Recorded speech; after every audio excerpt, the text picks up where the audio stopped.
There are reproduction lunchboxes out there that are unfortunately being passed off as vintage. We're going to show you how to tell if it's real or repro. Right now on Collector Guys. Collector Guys.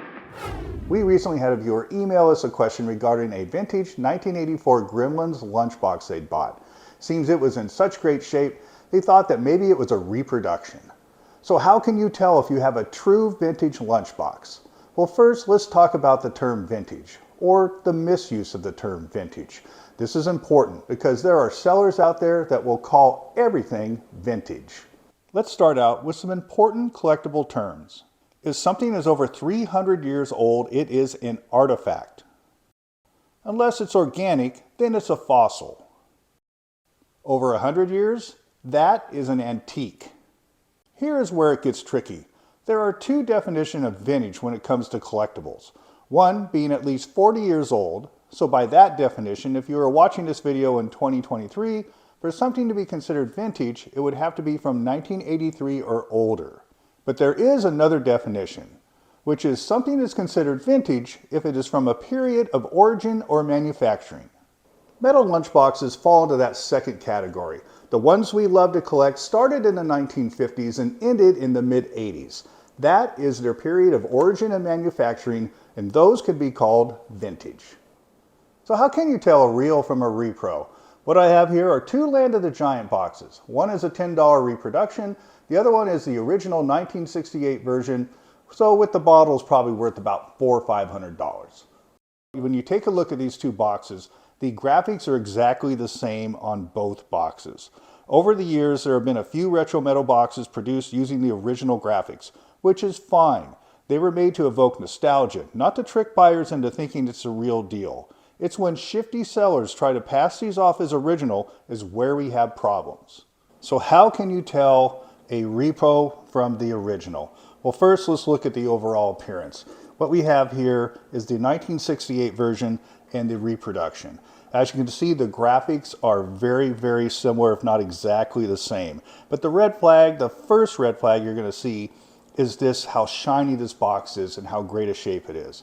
It would be very, very rare, not out of the question, but very rare for a box from 1968-69, which is over 50 years old, to still be around in this kind of shape.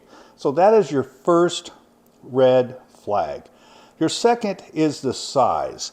This one, even though they're pretty close in size, the repro will look a little smaller. They're very close in size, but just by the way it's designed, it will look a little smaller than the original. And when you start seeing these around, you start noticing them when you actually see these out and about. It's like, it's a surefire thing, it's a repro. Second is the hardware. Look at the top here. See the latches? See how the latches are different? One, the newer versions have a much smaller latch. Of course, it's nice and shiny there. Also, look at the handles. The 1968 version here has that classic Aladdin ribbed handle on it, while this one is smooth. And even the rest of the hardware on it, it's just different than it originally was. Also, take a look at this. See these rivets? You will not find those on vintage lunchboxes from the 60s, 70s, and the early 80s. You will not see those. You might find a rivet or two on an old 50s box, but you will not see that there. So also another surefire sign. Let's take a look at these. Look at the inside here. Excuse me, the thermos is still in there. But look at that. These newer boxes are not painted on the inside. They're shiny metal. That is always a surefire giveaway. That was not the way they were made back then. I have not seen a box in the 60s, 70s, 80s that did not have white painted on the inside. They may be out there, maybe some Ohio Arts, I don't know, but this is a surefire sign. Also, if you look at the side of this one, and this is, it would seem obvious, but the copyright here, it says 2008. Yeah, it seems obvious, but when you're looking at something online and they're selling this thing on an auction site, they're not going to show you that picture if they're trying to pass this off. So there you go. Those are the traits that you're going to look for to tell the difference between a reproduction and the real deal. There are a number of retro metal lunchboxes out there that are designed to look just like something you may have had as a kid. So if you find something that's claimed to be vintage, take a good hard look at it. If the condition looks too good to be true, it just might be. So back to that original question. Was our viewer's 1984 Gremlins lunchbox an original or a reproduction?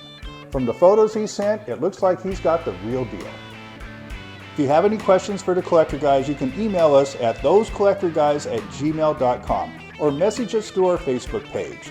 Thanks for watching. Please subscribe to our channel and always remember, surround yourself with what you love.